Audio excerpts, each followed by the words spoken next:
Roy Zammataro, thanks for joining us on Newsport. Thank you. Roy, in a nutshell, why should Douglas Shire community members vote for you? Vote for me. I'm a community member. I've been here all my life.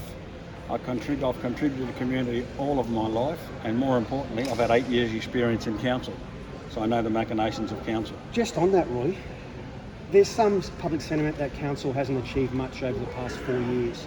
Is that a fair summation, or a fair point of view, or is that incorrect? That's that's totally incorrect, I would say. One of the reasons we've had been held up a lot by interference, I would say attempted dictatorship, and that's a term I'll use. So we've been held up. A lot of motions have not been put forward, and I think that's the word that keeps getting bandied around is dysfunction.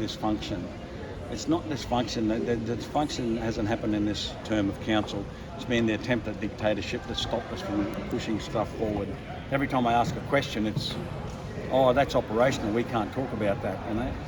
Noted. One further hard one before we get into some other stuff, Roy. There's some public sentiment that you yourself kind of not a big fan of development, and we can't, Douglas Shire Council can't afford to do this or that. Is that fair, or is that incorrect as well? Look, to say that I'm not a fan of development is totally incorrect. There is enough land that have been approved in these last 2 terms. We've got surveys done up till 2041. That's how much land's been approved. But my issue, because I'm a plumber, and I know we have issues with water, we need to up our infrastructure and have our water intake before we can advance too far. And even the sewage systems, the sewage plants are at capacity. And just on that, you touched on water. You and I have talked about the local water situation now for, 3, 4, 5 months. You're a plumber, that's what you know, you're a water man. Roy, how have you viewed, just as a resident, how have you viewed the past, ever since mid-December last year, of our ongoing water crisis?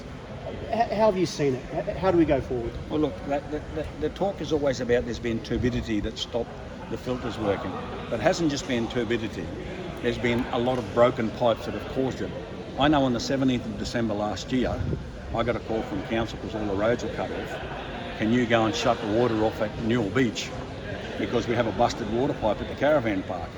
And because I didn't have the correct tool, I had to prise the boxes out of the ground, lay in the mud and turn them off with the shifting spanner. And that's because I was the only one over there who knew how to do it. And then we had a busted water pipe. And that's when we lost water at Newell Beach, because of a busted water pipe. Nothing to do with turbidity. So ageing infrastructure's played a role in this, Roy? It's a massive role, and I've said it constantly. I've been trying to get money spent on redoing our water pipes for the last 8 years. I've been yelling, shouting, pretty much shouting. Why is no one listening, Roy? You tell me why no one's listening. There's been millions of dollars spent this term, and I think in the wrong places. And had we got that, and I'm saying that today when I'm talking, had we started working on our water infrastructure and even started to initiate work on our second water intake, we wouldn't have been in the position we're in, or nowhere near as badly. Sure. I understand we're going to lose some water when there's turbidity, but it's broken pipes that have caused a lot of the problems. They're not sort of really saying that too much. Yes. Roy, the role of the CEO is a contentious one. Like, how are you going forward in this next term, if voted in, making sure that in your way keep the CEO accountable for decisions and so on and so forth? Well, look, next term will be different because we won't have the leadership that we've had that's blocked discussion. And I've had to get the Ferry expressions of interest through. It took me 3 months to get that through because someone kept finding loopholes, expensive legal advice to find loopholes to stop us from discussing it in council. In my view, I like discussion with councillors because I sometimes get their point of view and go, okay, you're right. I never thought about that. And lastly, just on that matter, bridge or ferry? Simple as that, bridge or ferry. Look, we've done extensive consultation on that, and people want a ferry. I want a ferry because I believe a bridge will open the Daintree rainforest up. And look, the reason we have tourists come here constantly and they keep coming back is because they like what they see. We don't need to overdevelop over the river, the Daintree River. It's the oldest rainforest on the planet. How far away from a replacement ferry or newer ferry, Roy, are we through your advocation? Well, had not been interfered with the mayoral minute 4 years ago, we would have had 2 ferries probably in the water now, a brand new ferry in the water now.